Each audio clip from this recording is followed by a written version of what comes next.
अल्हम्दुलिल्लाहि रब्बिल आलमीन वस्सलातु वस्सलामु अला सय्यिदिल अंबिया व खातमिल मुरसलीन अम कुंतुम शुहदा इज़ हदर याक़ूबल मौत इज़ क़ाल लिबनीहि मा तअबुदून मिन बअदी क़ालू नअबुदु इलाहका इलाह आबाइका इब्राहीम व इस्माईल व इसहाक़ इलाहन वाहिदा व नहनु लहु मुस्लिमून।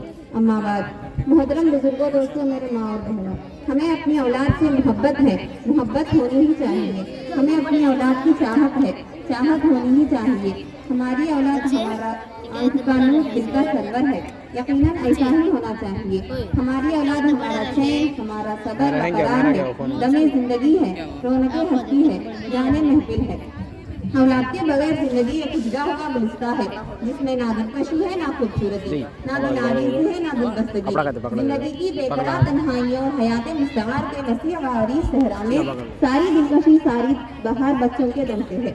उन्हीं से वैरान बच्चे ना हो तो जिंदगी बेकैफ बेसूर नजर आती है, कमाना बेफायदा दिखाई देता है। आदमी अपनी जिंदगी में अधूरापन और कमी महसूस करता है, खुद को बेदस्त वफा, बेसहारा, बेयार मददगार समझता है। वो अपने घर के आंगन में बच्चों की कहकहे ढूंढता है, बच्चों की जिदे, रोना, शोर मचाना तलाश करता है। औलाद के लिए आदमी क्या क्या कोशिश नहीं करता। डॉक्टर इत्तिबा से लेकर दुआ, तावीज़, झाड़ फूंक हर दर तक पहुंच जाता है।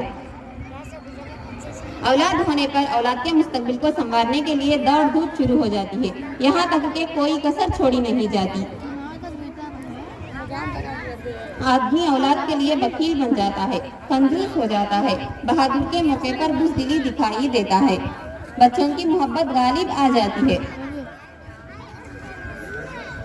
मेरे बाद मेरे बच्चों का क्या होगा, वो कैसे रहेंगे, कैसे जिंदगी गुजारेंगे, हर एक की फिक्र रहती है। रात दिन इसी में गुलता व पेचा रहता है।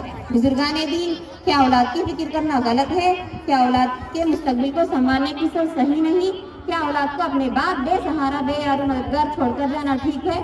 हरगिज नहीं। औलाद के मुस्तकबिल को संभालने की सोच सही है, माँ बाप का फरीजा है, एक अहम जिम्मेदारी है। लेकिन सोच कर कहिए कि हमें अपनी औलाद के मुस्तकबिल बनाने का और संभालने की फिक्र किन मामलात में है, दीन के लिए या दुनिया के लिए?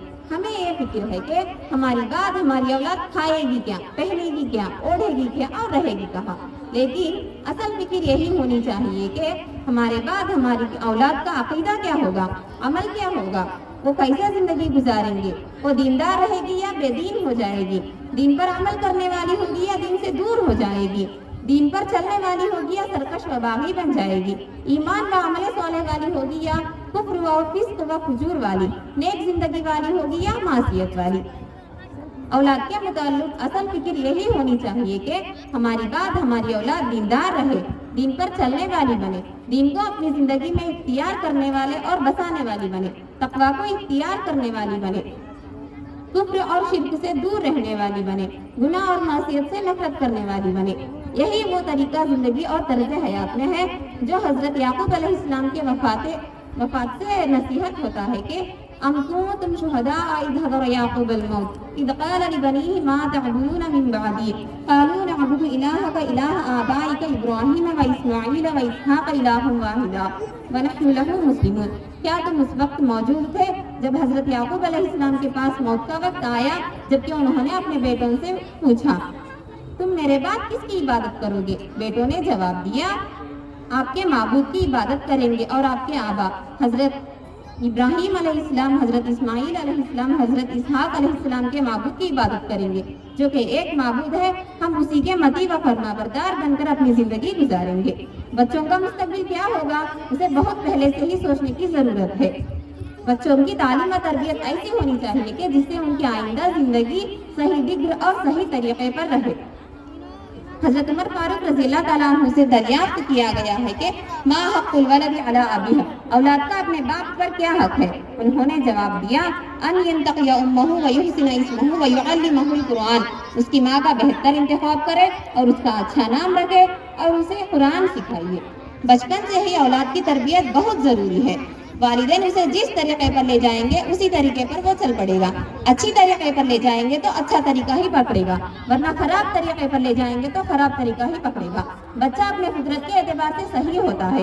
वालिदैन का माहौल, घर का मिजाज, रहन सहन, तौर तरीका ही उसे गलत राह पर डालता है। نبی کریم صلی اللہ علیہ وسلم نے ارشاد فرمایا ہے کہ ہر بچہ اپنے فطرت سلیم پر پیدا ہوتا ہے اور اس کے ماں باپ ہی اسے یہودی بنا دیتے ہیں یا مجوسی بنا دیتے ہیں یا نصرانی بنا دیتے ہیں۔ مسلمان کے گھر میں پیدا ہوگا تو اذان و اقامت کے کلمات اس کے کان میں آئیں گے، غیر مسلم کے گھر میں پیدا ہوگا تو بدھوں اور دیوی دیوتاؤں کے نام سنے گا، گالیاں بکے گا، خرافات سیکھے گا، دین و مذہب سے بیگانہ رہے گا۔ ارشاد بانی ہے کہ یا ایھا الذین آمنوا قوا انفسکم واہلیکم نارا، اے ایمان والو تم اپنے آپ کو، اپنے اہل و عیال کو جہنم کی آگ سے بچاؤ۔ بزرگوں، دوستو، آدمی اپنے آپ کو اور اپنے اہل و عیال کو جہنم کی آگ سے کیسے بچا سکتا ہے؟ وہ اعمال جنہیں جہنمی کاموں سے بچانے والے ہیں، وہ عمل کا ماحول بنا کر جن میں اہل و عیال کو جہنم کی آگ سے بچائیں گے۔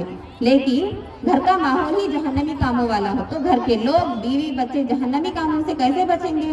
دھیرے دھیرے سب اسی رنگ میں رنگ جائیں گے۔ محترم بزرگوں، دوستوں، میرے ماں اور بہنوں، بچہ ہو یا بچی، اسے بچپن سے ہی دین کی تعلیم و تربیت سکھایا جائے، اس کے سامنے اللہ کے نام، نبی کریم صلی اللہ علیہ وسلم کے نام، انبیاء کرام کا تذکرہ، صحابہ کرام کا نام آئے، روزہ، حج، زکوٰۃ، قرآن کی تلاوت، ذکر اور تسبیح کے الفاظ آئے، نہ کہ فلمی گانوں کے بول، فلموں کے نام، فلموں میں کام کرنے والوں کے نام آئے۔ ایسی بہت سی خرافاتی چیزیں ہیں، یہ سب چیزیں دینی ماحول کو بنانے والی نہیں ہیں، بلکہ بنی ہوئی دینی ماحول سے بھی بگاڑ دینے والی ہے۔ اولاد سے پیار کرنا، اسے چاہنا، عزیز رکھنا، یہ حدیث سے ثابت ہے، لیکن اصل پیار و محبت یہی ہے کہ ان کے دنیا اور آخرت کی زندگی بنانے اور سنوارنے کی تعلیم و تربیت دے، یہی ان کے ساتھ رحم دلی ہے اور یہی